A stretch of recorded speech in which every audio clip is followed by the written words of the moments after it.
Bom dia, graça, paz e misericórdia da parte do nosso Senhor e Salvador Jesus Cristo.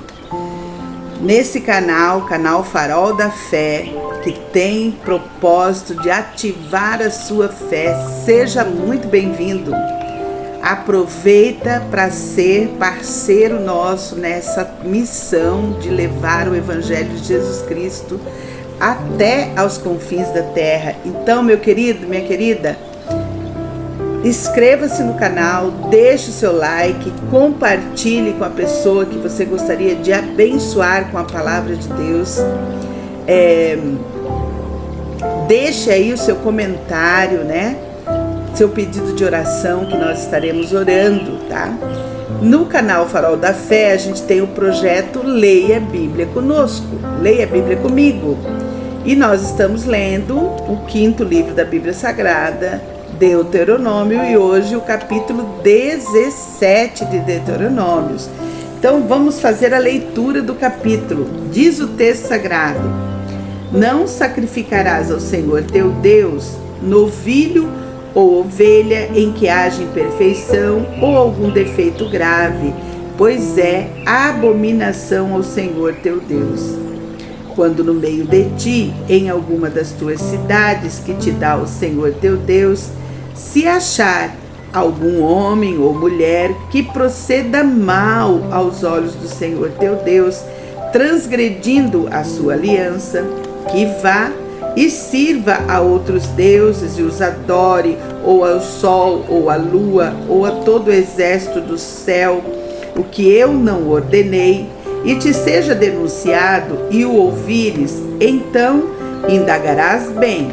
E eis que, sendo verdade e certo que se fez tal abominação em Israel, então levarás o homem ou a mulher que fez este malefício às tuas portas e os apedrejarás até que morram, né? Então aqui, toda pessoa, todo homem ou mulher que fosse pego no ato de idolatria, que estivesse adorando, né, outro Deus, ou estivesse fazendo aí do sol, da lua, dos planetas, né, o motivo da sua adoração, receberia então a pena de morte, né? Por quê? Porque essa pessoa que idolatra, essa pessoa, ela está renunciando o poder de Deus, a soberania de Deus, a majestade de Deus, e descumprindo a primeira lei, que é: não terás outros deuses além de mim, não terás outros deuses além de mim. Então ela recebia a pena de morte. É uma pessoa que está totalmente endemoniada, né? Porque na idolatria a Bíblia vai falar que quem atua, quem age são os demônios. Então recebia a pena de morte. Versículo 6: pois por depoimento de 2 ou 3 testemunhas será morto o que houver de morrer, por depoimento de uma só testemunha não morrerá, né? Então tinha que investigar bem, né? Recebia a pena máxima, a pena da morte, mas o que está falando aqui é que precisava ser identificado, estudado, né? Investigado bem o caso para não matar inocente, né? Versículo 7: a mão das testemunhas será a primeira contra ele para matá-lo, e depois a mão de todo o povo. Assim eliminarás o mal do meio de ti, né? A mão da testemunha será a primeira contra ele. Isso significa, como a morte era por apedrejamento, aquela pessoa que acusou, que testemunhou que aquela pessoa estava em delito, né? Estava violando a primeira lei dos 10 mandamentos, ela deveria ser a pessoa que atiraria a primeira pedra. É isso que o versículo 7 está dizendo, né? Verso 8: quando alguma coisa te for difícil demais em juízo, entre caso e caso de homicídio, e de demanda e demanda, e de violência e violência, e outras questões de litígio, então te levantarás e subirás ao lugar que o Senhor teu Deus escolher.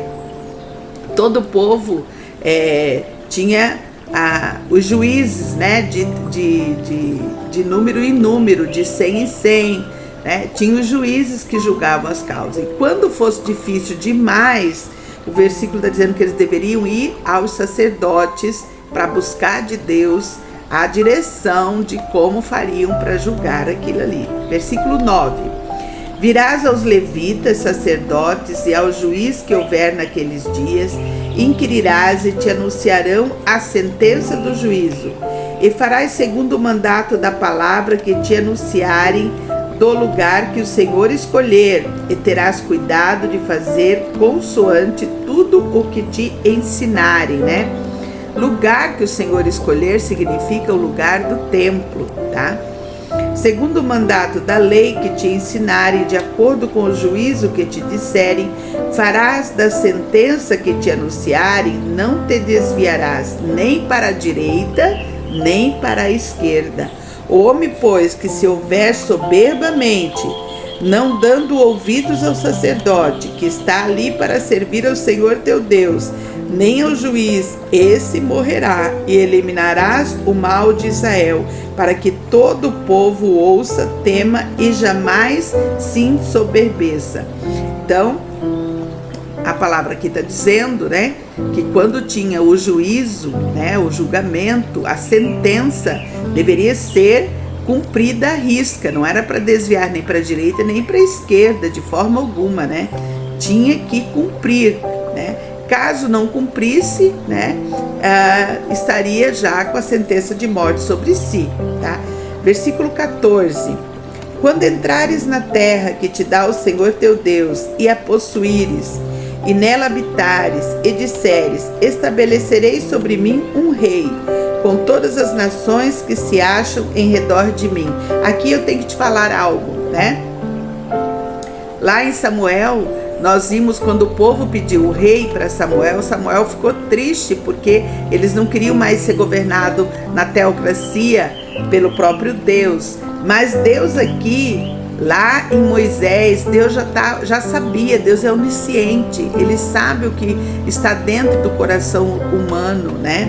Ele sabe o passado, o presente e o futuro. Então Deus já previu que um dia o povo iria pedir um rei. Por isso que ele está falando aqui.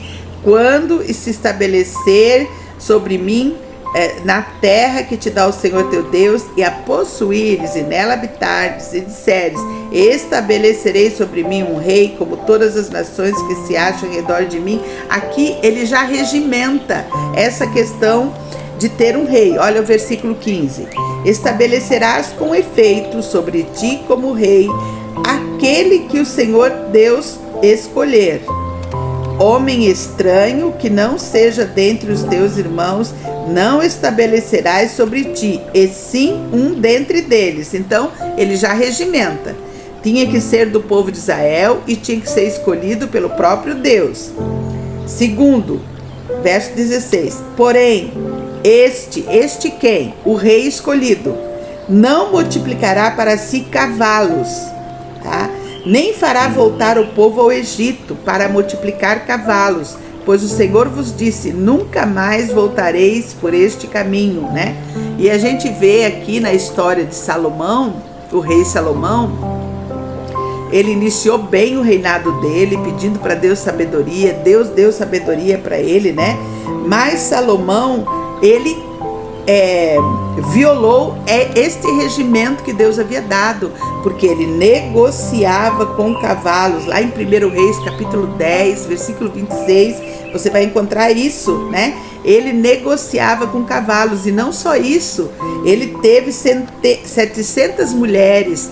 Também aqui no versículo 17, Deus vai recriminar isso. Tampouco para si multiplicará mulheres, para que o seu coração se não desvie, nem multiplicará muito para si prata ou ouro. E Salomão foi um dos reis, né, mais ricos, né, que tiveram o povo de Israel. E cometeu esses 3 delitos. Ele ficou rico demais, teve muitas mulheres e negociava com cavalos, né?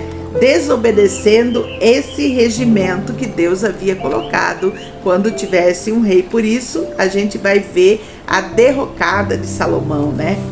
Versículo 18. Também, quando se assentar no trono do seu reino, escreverá para si um translado dessa lei num livro, do que está diante dos levitas sacerdotes, né? Então, o rei tinha que estar com esse regimento diante dele para não cair em pecado. Versículo 19, e o terá consigo e nele lerá todos os dias da sua vida, para que aprenda a temer o Senhor. Deixa eu te dizer uma coisa aqui, temer a Deus precisa aprender, tem que aprender, meu irmão, tem que aprender, minha irmã, a temer a Deus, precisa aprender, tá?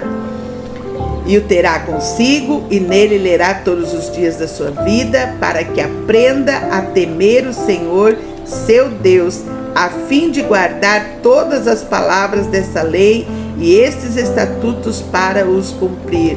Isto fará para que o seu coração não se eleve sobre os seus irmãos e não se aparte do mandamento, nem para a direita, nem para a esquerda, de sorte que prolongue os dias do seu reino, ele e seus filhos no meio de Israel.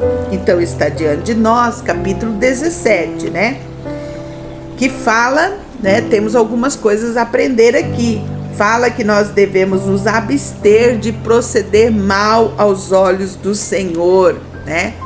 E uma das grandes malefícios para a vida de qualquer pessoa é trazer para a sua vida a idolatria.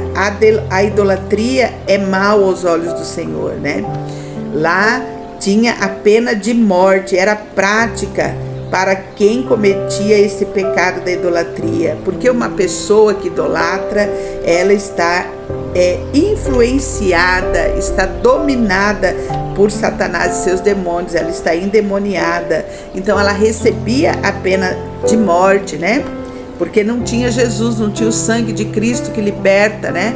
Hoje o sangue de Cristo nos dá o poder de expulsar Satanás e seus demônios, de fechar a porta, dá o poder por meio da confissão, do ato de Atos 3,19, né? E todo aquele que, né, confessar os vossos pecados e converter, né? Se confessarmos os nossos pecados, Ele é fiel e justo para nos perdoar e nos purificar de toda a injustiça.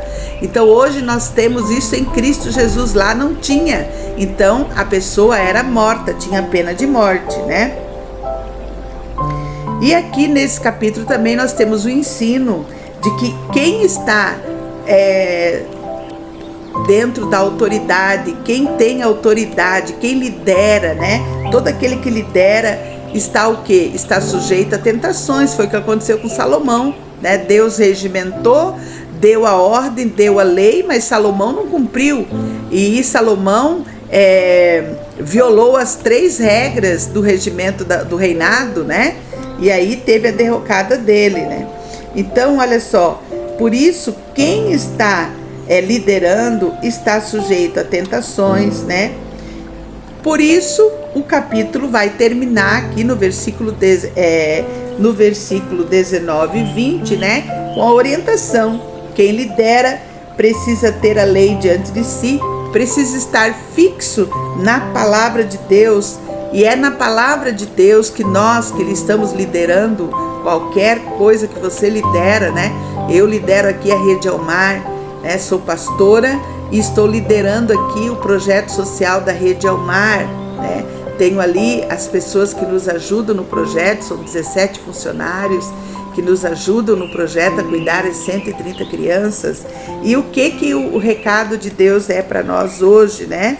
Que temos que estar com o nosso olhar fixo na palavra de Deus, de onde nós vamos extrair a obediência, a reverência, a humildade e o temor ao Senhor, né? Então, para liderar, precisa estar fixo na palavra de Deus e extrair dela, né, todas toda a reverência, toda a obediência, toda a humildade, todo o temor.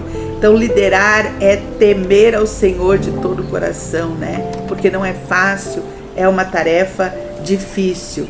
E agora nós vamos orar, vamos pedir a Deus que Deus nos ajude, né? Que Deus entre com providência nas nossas vidas, que possa nos abençoar, né? Eu sei, né, que a gente enfrenta muitas lutas, muitas dificuldades, né? E hoje eu quero estar fazendo essa oração para você, né? Por você que está aí angustiado, você que está passando por batalhas, você que talvez esteja aí num leito de hospital, talvez esteja aí num quadro crítico, né? Onde ainda não tem um diagnóstico preciso para sua enfermidade, ou talvez você já tenha um decreto de morte, um câncer, né? Ou você está aí no hospital cuidando de uma pessoa doente, ou em casa. Eu tenho minha amiga, a Cláudia, né, que cuida da sua mãe doente há 12 anos, acamada no leito, né, em casa, e tá aí com uma angústia no coração, né? Você que está passando por lutas, né? Com dívidas horrorosas, sem condição de pagar, todo endividado, todo cheio de preocupação, né? De inquietação na tua alma por causa das dívidas, porque a dívida é uma violação da palavra de Deus, né? Porque a palavra de Deus vai dizer: olha, nada deveis a ninguém a não ser o amor. E aí, quando nós descontrolamos financeiramente, nós estamos violando a palavra. E toda vez que nós violamos a palavra de Deus, nós vamos enfrentar inquietações, preocupações, tribulação, angústia, né? Amargura no coração, né? Então, não sei qual é o teu problema, não sei qual é a tua dificuldade hoje, não sei se você está enfrentando uma perda terrível, uma dor terrível, né? Que está crescendo aí dia a dia no teu coração e está causando essa angústia, né? Essa angústia demais na tua alma, né? Mas eu tenho certeza que Jesus não está indiferente à tua angústia. E é por isso, no nome de Jesus, que eu quero te alcançar com esta oração. Então concorde comigo, acompanhe a oração e concorde comigo nessa oração, que Deus vai te dar vitória. Deus vai te dar vitória, Ele tem vitória. Se você for genuinamente, né? Arrependei-vos e convertei-vos para que sejam cancelados os vossos pecados e você possa usufruir a vida abundante de Jesus. É o que diz o texto da palavra de Atos 3,19. Então, com certeza, se você genuinamente se arrepender, Deus vai mover em teu favor. A oração move o coração de Deus. Então vamos orar. Pai, em nome de Jesus, no poderoso nome do teu Filho Jesus, eu entro diante do teu trono de graça, Pai, confiadamente para fazer esta oração em favor, meu Senhor, dessa pessoa que me escuta agora, Pai. Essa pessoa, Pai, que está precisando do Senhor, ela está vivendo, meu Senhor, em angústia, com problema na alma, angustiada no seu corpo físico, no seu espírito. Pai, seja qual for a sua causa de angústia, queremos colocar diante do teu trono da graça celestial. Qual seja, Pai, qualquer que seja a sua angústia, Pai, em nome de Jesus. Olha nessa manhã para o fraco, olha para o abatido, olha para o cansado, olha para o doente. Pai, olha para o ferido, Pai, olha para o perdido, em nome de Jesus. Nesse exato momento, Pai, nós te pedimos isso em nome de Jesus. Alcança essa pessoa, Pai. Queremos também, ó Deus, buscar o Senhor nessa manhã, buscando, Pai, ter intimidade contigo, aprendendo, Pai, a entrar no teu lugar de adoração. Ah, Deus, nos ensina a dialogar contigo, Pai, nos ensina a estar, ó Pai, na tua presença, nos ensina, Pai querido, nos dê, Pai, clareza mental e espiritual, para que possamos compreender a tua vontade, os teus princípios da palavra de Deus, e assim nós possamos aprender a temer o Senhor, como disse o texto bíblico lido. Pai, na autoridade do nome de Jesus, nos dê, Pai, o dom do discernimento de luz e trevas. Nos ajuda, Senhor Deus, com Teu Santo Espírito, que possamos identificar, meu Pai, todas as investidas das trevas contra as nossas vidas, Pai, contra os nossos familiares. Abre, Senhor, os nossos olhos espirituais, para que possamos ver, Pai, as Tuas maravilhas, as Tuas grandezas, para que possamos, Pai querido, estar atentos, Pai, a tudo aquilo que o Senhor tem criado e tem colocado para nós. Pai, não nos deixa ficar indiferentes, Pai, à criação do Senhor, Pai, em nome de Jesus. Pai, na autoridade do nome de Jesus, eu oro pedindo, Deus, muda a nossa mentalidade, tendo, Pai querido, nos ajuda a ter a mente de Cristo, Pai, o tempo transformado, vivendo Gálatas 2:9, Pai. E viver Gálatas 2:9 significa, Pai querido, que estamos crucificados com Cristo, estamos mortos, Pai, para toda a paixão da carne, Pai, na verdade, morto, defunto, não sente, não reage. Então, Pai, nos ensina, nos ajuda a andar com a nossa mente transformada em Cristo, Pai. Pai, eu quero buscar a Ti hoje a provisão do alto dos céus para a Rede Almar, para o projeto social das crianças. Pai querido, nos dê recursos financeiros para a construção das salas de aula, nos dê recursos financeiros para a manutenção do projeto. Pai, levanta novos padrinhos, novos patrocinadores. Pai, nós somos gratos ao Senhor por esses que o Senhor tem levantado, por todo padrinho, por todo patrocinador. Nós te pedimos, Pai, uma bênção especial na vida de cada pessoa que tem semeado a sua semente, Pai, na Rede Almar. Pai, levanta novos, Pai.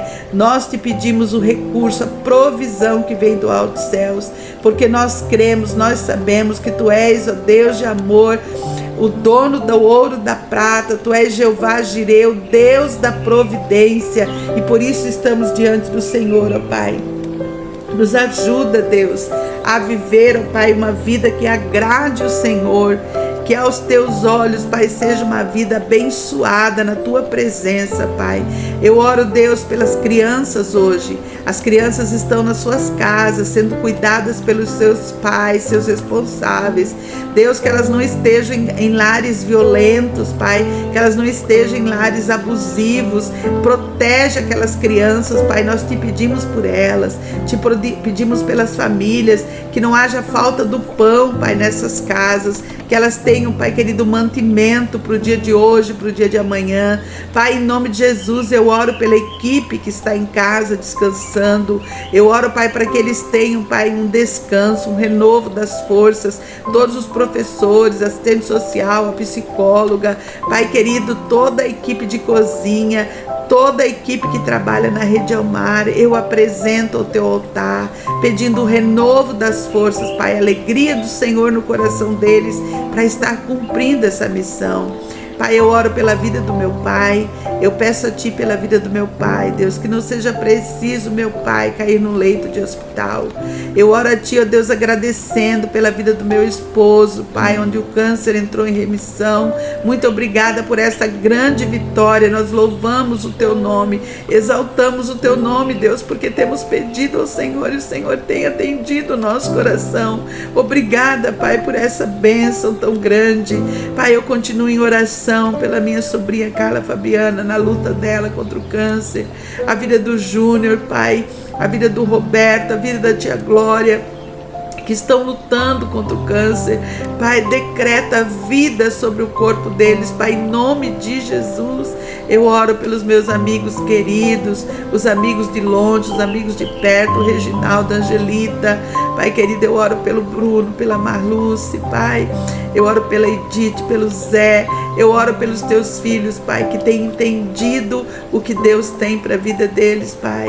Deus abençoa grandemente a vida deles. Eu oro pelos amigos de perto, a vida da Nara. Deus cura e liberta totalmente, liberta, que haja salvação na vida da Nara, Pai, para os seus filhos, na vida da Sandra. Pai, a Sandra, Pai, ela quer ser encontrada, ela quer sua casa própria. Pai, nós colocamos a vida da Sandra no Teu altar. Eu oro pela Geisa, nas causas dela de justiça, Pai, abençoa a vida da Geisa. Geis, a sua casa, a sua família. Deus de poder e de graça, abençoa a Janaína, Pai. Deus, mantenha sua vida financeira, Pai, em ordem. Deus, abençoa a vida da Janaína com seu pai, sua mãe, suas filhas. Abençoa a Margarita, que está recuperando daquela cirurgia, Pai. Sara aquele pé, Deus. Cura por completo aquele pé, Deus. Visita a casa da Margarita, visita a sua vida, Pai, com teu poder, com a tua graça. Deus, em nome de Jesus. Eu peço a tua bênção para os meus filhos, Pai. Eu profetizo na vida dos meus filhos, Pai, que eles nasceram para vencer.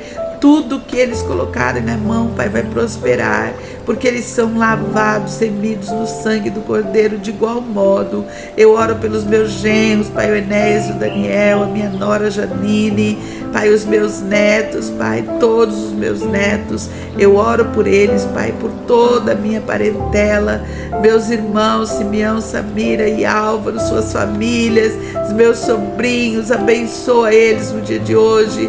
Abençoa, Pai querido, os meus tios, Pai, com saúde, com alegria, com vigor. Abençoa meus primos, Pai, que os meus primos possam conhecer aqueles que não te conhecem, que eles possam conhecer o Senhor. Eu oro pelos meus cunhados e cunhadas, pedindo a salvação do Senhor sobre a vida deles, Pai, a salvação de todos os meus sobrinhos, Pai, que todos eles possam conhecer o Senhor, ó Deus, o Deus vivo e verdadeiro. Pai, nós oramos porque acreditamos no poder da Tua palavra, acreditamos, Pai, no poder da oração. Deus, movimenta o céu em nosso favor no dia de hoje, Pai. Nós oramos assim, Pai, em nome de Jesus, em nome de Jesus. Até amanhã, se Deus nos permitir, e se inscreva nesse canal. Deixe o seu like, ative o sininho, compartilhe com a pessoa que você quer abençoar e seja meu parceiro nessa missão de levar o Evangelho até os confins da terra.